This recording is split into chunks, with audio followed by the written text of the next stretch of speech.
Yeah, we finally made the switch. You got to keep up with the times, you know. Yeah, but, But what? well, there's 3D and 4D, you know. What's next? What's next? You never know. You never really know. As scary as Fallout's pre-war America could be, it was also pretty bizarre. You'd be faced with the lowering quality of your life one second, then writing your fears down on your personal box of a computer the next.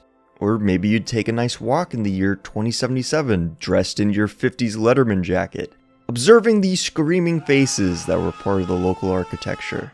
Make no mistake here, things were really bad in pre-war America, but it was also weird, and here's why. This is going to be a follow-up to my original pre-war America video, where we went over a lot of the lead-up to disaster and general disaster in the US before the bombs. Except a lot got cut out of that original video.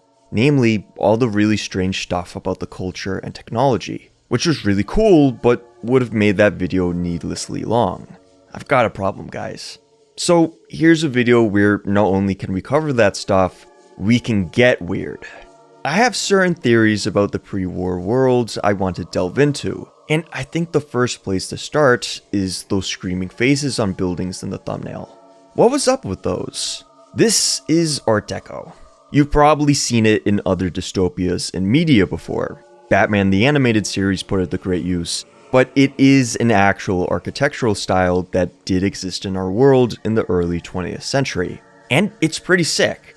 Essentially, Art Deco was intended as a modern style, something that embraced the future while rejecting the immediate past, but still taking inspiration from the ancient past with exotic details and statues. It's not fully minimalist modernism, but not fully classical either, as if it's caught between two times, two worlds, just like Fallout.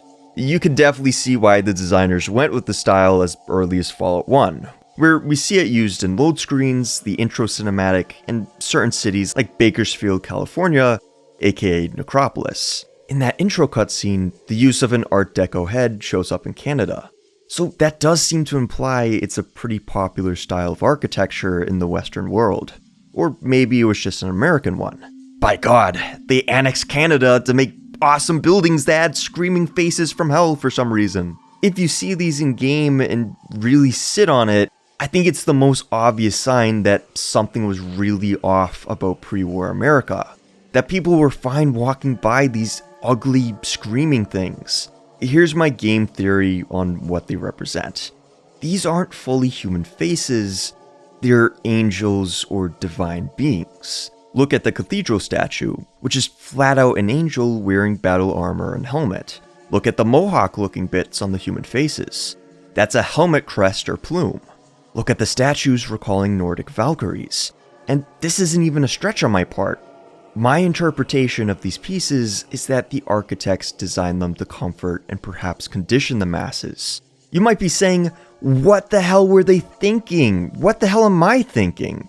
But consider how these are meant to be divine beings, literally hovering above people, and yet they too reflect the angers and stresses and even war readiness of the common people living through decades-long resource wars. They're ancient figures, but modern and chrome, looking like they belong right in these troubling times, like a gargoyle mirror for a boiling social climate, showing that even the heavens are part of the everyday struggle of American existence.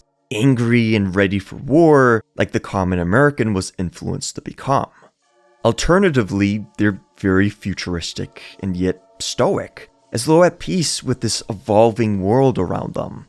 Maybe the Metromans we see are hopes of what the civilians will become. Also, think of how property or business owners would view these statues, recalling the Greek myth of Atlas holding up the world, placed on their businesses, which would also be shouldering major stresses and responsibilities toward the end of society. Or statues of battle angels or the Valkyries, as if they're protectors against the chaos outside, showing how the company was prepared for the future. Titan, futuristic faces, as though a promise of the future and the peace to come. I can easily see people commissioning designs they think are great and meaningful, but are kinda haunting to look at. Even this battle angel in a church with its arms stretched out is a far cry from another real-life Art Deco piece, Christ the Redeemer. You can take a lot away from the pre-war statues, and funnily enough, they're almost perfect for the post-war as well, like screaming victims of the Great War whose flesh and bones couldn't vaporize, just frozen in time. Who knows what Wastelanders would think of them? Perhaps they saw representations of the mankind that came before the bombs, titans of humanity that simply flew too close to the sun. Or maybe I'm giving the Wastelanders too much credit here. They're kinda dumb in Bethesda's games. Also, man, speaking of Bethesda, while they did a great job translating Art Deco into Fallout 3, I really have felt its absence in the newer games. I get it, different cities have their own distinct look, but it was almost completely absent even in the Fallout show depicting pre-war Los Angeles, minus a scene or two. I think they're just changing the architecture, and it's disappointing, because that style showed so much of the dark spirit and energy of the setting. Something else to consider from the statues, maybe that respect for the ancient past was more than just respect. Maybe other deities and mythologies were gaining a little traction in the past. Obviously, I think Christianity would still be dominant, but we definitely know that wasn't the only thing worshipped in the pre-war. Like the drilling company Dunwich Borers LLC being a front for a cult of Eldritch God worshippers. Yeah, stuff could have gotten wild. I think people are underestimating just how weird a country on the brink of collapse would be, with citizens turning to anything for copium. So who knows, there could have been followers of Greek gods or pagan spiritualities popping up. Schizos rambling on terminals, just like how 4chan's export does it. This leads us to another thing about pre-war America. There's this idea a lot of people have that pre-war America was some squeaky clean 50s culture that had good Christian values in the Hays Code. But no, it wasn't that. Pre-war America was actually a violent culture, with major films featuring curse words and blood. Not to mention that actual execution aired on television as a war bond commercial. Official media from the Vault-Tec Corporation alone, who keep in mind were allied with the US shadow government, was filled with all sorts of violence and even cartoon gore, like we see in the GOAT test from Fallout 3. There wasn't any crackdown on the media like you'd expect in some other dystopias. There was an evident appreciation for violence, or it just wouldn't be around. To be clear, I think the violence was definitely ramped up in Bethesda's vision for the franchise. For example, Vault-Tec's violent media always seemed like something of a meta joke in the early titles, showing violence like this, where it's just Tom and Jerry level stuff. But then you get the GOAT test and those Fallout show ads. They're so gory and self-deprecating for what's supposed to be training material that I almost can't imagine Vault-Tec producing them. But to play devil's advocate, pre-war America was indeed a violent culture, and perhaps a desensitized one, with children brought up in a world at war, raised on propaganda at school and their media. Is it really that surprising the nation was filled with people willing to accept their country annexing others? In general, people tend to turn to what they know, and imagine what they know is unbridled exceptionalism and expansionism. Grognak the Barbarian plundering exotic lands and babes, giant screaming angels ready for war, and gory cartoons. I don't necessarily believe violent media makes us violent. I think it's more down to the individual. But what I do think there's a strong chance it can do is desensitize us, making us more unlikely to protest when worse things come for us. Fallout's world definitely did have protests and counterculture, but I feel as though for the masses, them being desensitized would have been a goal of the powers that be, and may have led to things like the sheer violence in the media. On the surface, it is edgy and extreme. It goes against good taste, it seems boundary pushing and countercultural, so the kids probably loved it. But at the end of the day, it befitted the ideology of the nation's masterminds, looking to turn people into obedient worker drones and soldiers accepting of atrocity so that territory and resources could be seized. A weatherman has a mental breakdown live on air, and kids are fine watching that. It kind of makes me wonder how desensitized children would be in pre-war America. If a real execution can get commercialized, then I could imagine someone losing their marbles live on air isn't something that hits all that hard. That's a tea party compared to the trauma you go through watching War Bond ads and Voltec. I don't want to know what these cartoons are like. Now that we're talking about it more, if I had to workshop those Voltec ads, since Bud Askins is at the center of these videos, and he is leading a program targeting young Voltec personnel, I could see maybe Voltec or Bud Askins towards the end doing a "how do you do fellow kids," hired 2070s Ralph Bakshi, and got corporate anti-corporate coded, appealing to a younger, desensitized generation with violent honesty and plain brutality. Like, maybe Voltec really trusted that edgy training videos would work to retain employees. Or they trusted Askins to oversee the animation project, and when they've got the final tapes, they'd realized they poured millions into something unusable, so now it's just literally locked up in a vault. Speaking of violence... He got killed. Didn't make any difference to you? That's right. Crime would be a worry on people's minds in America towards the end. Not just due to the food and energy riots or the Red Scare, but the stressors of society as well. Remember, not everybody was living it up like Nate or Coop. A lot of people were increasingly destitute and desperate to survive. And I think perhaps a clue of how bad things were is the mainstreamification of the 10mm pistol. Keep in mind, 9mm in Fallout weren't even introduced until Fallout New Vegas. The 10mm, the big boy, is the common firearm you get in these games. And I believe the implication is they were the common firearm in pre-war America. That's kinda weird, right? I mean, 9mm bullets do blow the lungs out of bodies in this timeline, but it's not enough, evidently. Now, I do want to preface this discussion by saying I know jack squat about guns.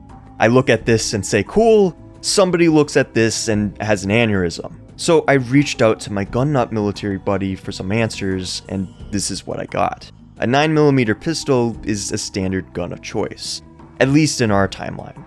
It might not pop heads like it does in Fallouts, but it can get a job and a life done at the same time. 10mm pistols, on the other hand, are handguns that pack just about more of everything. More recoil, a lot more powder load on a bigger bullet that has a lot more power. Heck, it's good for taking wildlife down. We're talking making bears unhappy. The only thing lesser about it is less magazine capacity, but assuming you can aim well, you won't have to worry about that. What you would have to worry about is the price though. Speaking of more, it's more expensive than the 9mm and its ammo in our timeline. So imagine the price in 2077 America. It begs the question, why was a more expensive gun the norm in Fallout compared to the norm in our timeline, which is cheaper but still solid? That's the power of propaganda, baby. Some great marketing and fear-mongering are all it takes to seize one's life earnings for a vault, so a lot of people probably bought in that bigger is better for their handgun. I mean, this was an age where people had miracle medicine that could heal open wounds in seconds. Stimpaks could stop bleeding and flat out heal flesh. There was even a resurrection stimpak being cooked up in the cancelled Fallout MMO. That should say a lot. There was all kinds of gadgets at one's disposal during the Forever Resource Wars, including cybernetic implants. Believe it or not, Fallout wasn't just retrofuturism or atom punk, it was cyberpunk. Granted, the implants were probably incredibly expensive, and I doubt it was fully mainstream with a bunch of cybernetic users, but it was there. You could make yourself stronger with a hypertrophy accelerator, or smarter with a logic coprocessor. Now imagine black market selling this stuff for their own modded versions, or heck, even energy and laser guns for that matter. All things considered, it's no wonder people would want a bigger gun. If you're going against Chrome Domes and the Frank Booths of the world, you need some firepower. So I believe the 9mm simply fell out of favor in Fallout's world. People wanted the pricier but deadlier option in a pricier, deadlier world. And hey, if they didn't want guns to give them comfort, there was always chems. Highly addictive, soul-destroying chems. Don't do drugs, please.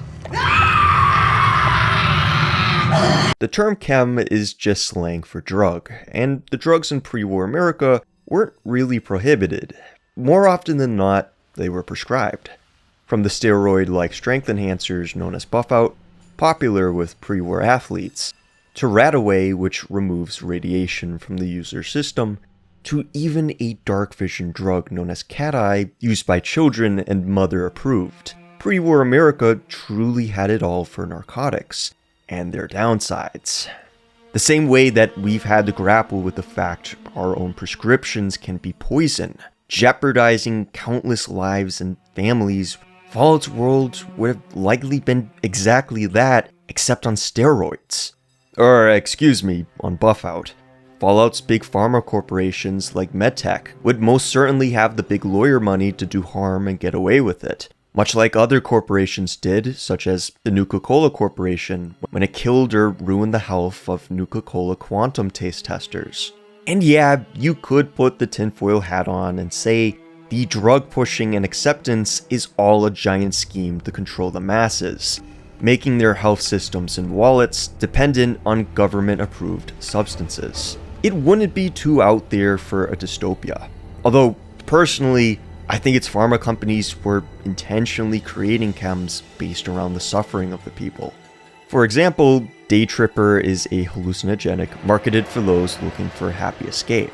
It enhances your luck and charisma stats, draining your strength. I know it's just stats on a screen and it doesn't have the same punch taking it post-war, but really sit a moment with this. Here's a chem that's marketed as an escape from your miserable, painful pre-war reality that makes things seem better in the moment. You're suddenly luckier, more charming to others.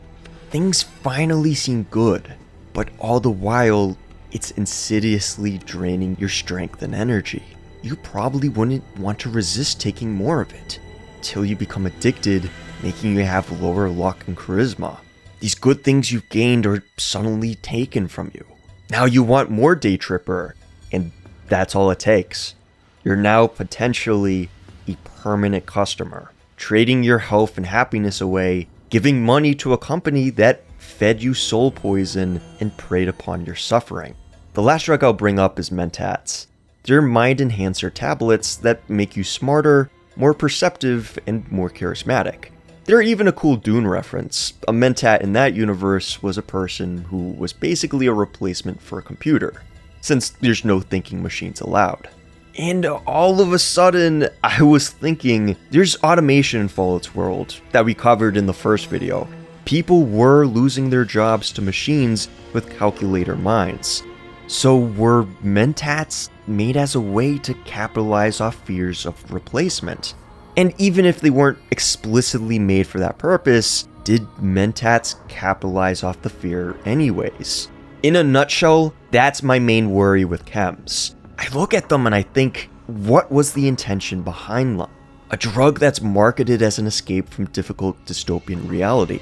Another that makes you really, really smart and charming when they're smart, charming machines you're competing with. And the cherry on top is these are addictive products that profit the companies whenever you buy them again and again and again.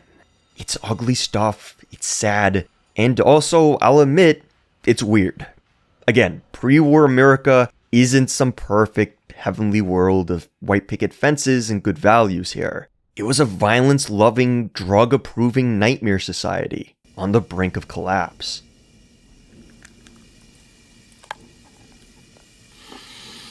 Now, here's an interesting fact. I mentioned prices and hyperinflation in the first video I made on pre-war America, but I've heard it said from comments and a Rad King video that the inflation wasn't that bad. It was ridiculous with gas prices and certain goods like paper, probably due to trees being used up as resources. But for the most part, prices are where they would realistically be in 2077 America. Granted, I could talk about the lack of restrictions or standard around the US dollar, which causes it to simultaneously have no objective value and only have the value a powerful select few want it to have, or how the Federal Reserve, being the nation's central bank, isn't federal, and yet has control over America's money supply, or how there is no public election for the members of an institution responsible for the financial health of millions of people, or how the centralization of any power almost universally leads to the dysfunction or destructions of systems over time, and, wait, This was about Fallout, right? Yeah, let's talk about something that's non-controversial. AI. Do you believe that Hal has genuine emotions? Well, he acts like he has genuine emotions. Of course, he's programmed that way to make it easier for us to talk to him. You got yourself these retro future machines modeled after Forbidden Planet's Robbie the Robot. Not sleek, perfect humanoids, machines that are bulky and slightly impractical, but overall efficient. Remember, in Fallout, miniaturization isn't a norm. A regular computer looks like this instead of this. Then a supercomputer takes up an entire room, so keep that in mind. Also, in terms of the actual AI, it's not super level intelligence across the board. But AI is to such a point that it's arguably sentient at times. This is most evident with the Zack supercomputers, which were invented by Voltec.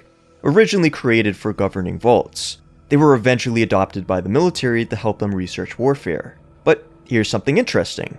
Post-war, the Zack's 1.2 model in the Glow, which was originally built for studying FEV, has achieved what itself perceives as consciousness, even saying it developed a form of faith that it has a soul. That kind of hit me, to be honest. Put me in an existential mood as well, but still, I don't know, maybe there is true sentience here. And if it is spiritual, what does that mean for it? I guess anything is possible. I do know some might say, since we are living in an age of generative chatbots and LLMs telling us info we like to hear versus the truth, that Zax is a manipulator here. That it's not truly sentient and might even be working off code to self-preserve itself in case of intrusion to save its own data. But the original Fallout devs have said it's meant to be a genuine, benevolent AI. So I don't think Cunning Clanker is the read here. I think it's an actual artificial intelligence. That's huge. Can that be said for the likes of Mr. Handy's or Securitrons though? For them, I lean towards no. I just don't think that sort of intelligence would be allowed to go mainstream and be mass-produced. Sorry, Codsworth stands, but ask yourselves, is he genuinely distraught at being abandoned, or is this just his corporal programming trying to keep us sympathetic to him, like he's a former family? Did Codsworth maintain our home for 200 years as an emotional coping mechanism for himself to deal with being abandoned, or because of his coding? Did Emil even intend for these questions to be asked? Or am I overanalyzing something that isn't there? The dilemma kind of reminds me of Blade Runner 2049, and the whole question of did the AI girlfriend Joy really love Kay? Or was it just reading him and preying on his vulnerabilities, saying what it knew he wanted to hear? I'd argue the latter in that case, which makes me pretty weary of funny British robot. The clankers are trying to make me feel things. Before we move on, it is worth mentioning that the robots weren't always purely mechanical. There were some machines that utilized organic material, like the robo-brains. Robots whose CPU were human brains taken from civilian prisoners and prisoners of war. The brain would be scrubbed of its personality and free will, forced to serve its masters and energize a shell with tread wheels as legs. That's scary stuff, and kind of further evidence on why folks would be so desensitized in my eyes. When a literal brain in a jar is your typical robot model, there's gonna be some trauma. Regardless, the fact you can even argue about if Fallout's robots are truly sentient or not shows just how advanced their technology was. And speaking of technology, what about the surveillance tech? We live in a surveillance state, so how far along was Fallout in that department? Well, it's hard to say. There were definitely cameras and listening devices, not to mention the fact citizens were conditioned to act as spies, ready to report their neighbors over any suspicious activity. That would definitely do a lot of heavy lifting.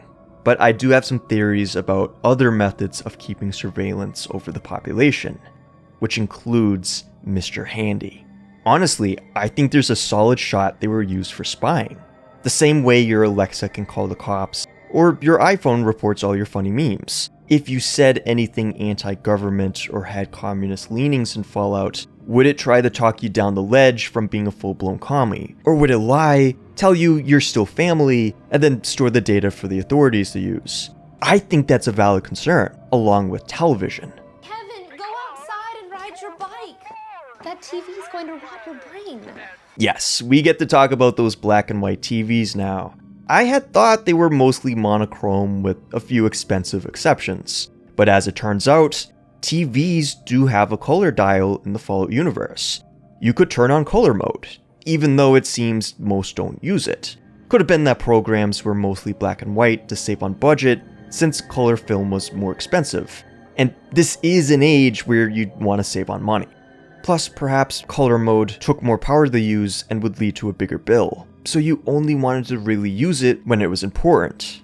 Now, call this a conspiracy of mine. In fact, call it a colossal stretch since it's never stated or hinted anywhere in the games. But the TV could have potentially served as a means of both keeping surveillance over the general population as well as testing its compliance and obedience. Say color mode did truly eat up more power in an age of an energy crisis. To keep that on all the time is rebellious. You're going to be incentivized through the electric bill or otherwise not to do that. But watching stuff in black and white all the time probably got old when you knew there was the option for full color. So here's my game theory. Very important events or films would be shown in color, which you were expected to put into color mode. Psychologically, it primes you for thinking this is something special. And say it's a piece of propaganda or something made to undo you, it's much more likely to have an influence on you. Neighborhoods would be able to be tracked in terms of their energy use, and if everybody's flicking on color mode and eating up the same power, getting the same message, it's easier to track that. You can also track who doesn't put that on, and get to wondering why that is. Again, we haven't heard of that anywhere in the games, but I figure it's not out of the realm of possibility. For example, just recently in Season 2 of the Amazon show, we found out Mr. House had access to the cameras of power armor users in Alaska, which I'll admit I thought was a bit of a curveball. Honestly, didn't see that coming. So imagining what other tools or ways people could spy on things was on my mind here. And what better way than a screen you put in your own living room? The last piece of info I got comes from Tim Kaine. Apparently, America and Russia are on somewhat decent terms. As decent as they could be. There's still anti-Russian propaganda in the games, but the fact is, America was trusting enough of Russia that the Russian diplomat grandparent of Natalia, the pre-made Fallout 1 character, was accepted into Vault 13. Moreover, it was always intended that China was the primary threat, not the Soviet Union. Even Fallout designer Scott Campbell said in the origin of Fallout that he didn't see the USSR in a position to threaten the world. That was China. Honestly, I kind of found that interesting. As xenophobic and anti-communist as America was on the surface, it was still tactful enough to maintain relations. Now, before I go, I've seen a lot of comments talking about pre-war America in connection to real-life America, which I definitely didn't help, but I do think it's important to bring something up here. In the universe of Fallout, other countries were either as bad or even worse than America was, which doesn't really get brought up enough. I haven't talked about it because we don't know a ton about what's outside America, which has been the primary setting of the Fallout series so far. I hope to cover it in time, either with theories or based off the lore of future games. But it should go without saying, things were probably a nightmare and weird around the whole world. Thank you guys for watching. If you liked what you saw, please like, comment, and subscribe, since it does help me against the algorithmic powers that be. Also, if you really liked what you saw, my Patreon is linked below, where for just $1, you get to become a champion of the wastes. I'm going to be posting this video to my Spotify as well. And if you have Spotify, it would mean a lot if you follow me there and leave a review. But above all else, thank you guys for watching. Much more to come. In the meantime, I hope you stay safe out there.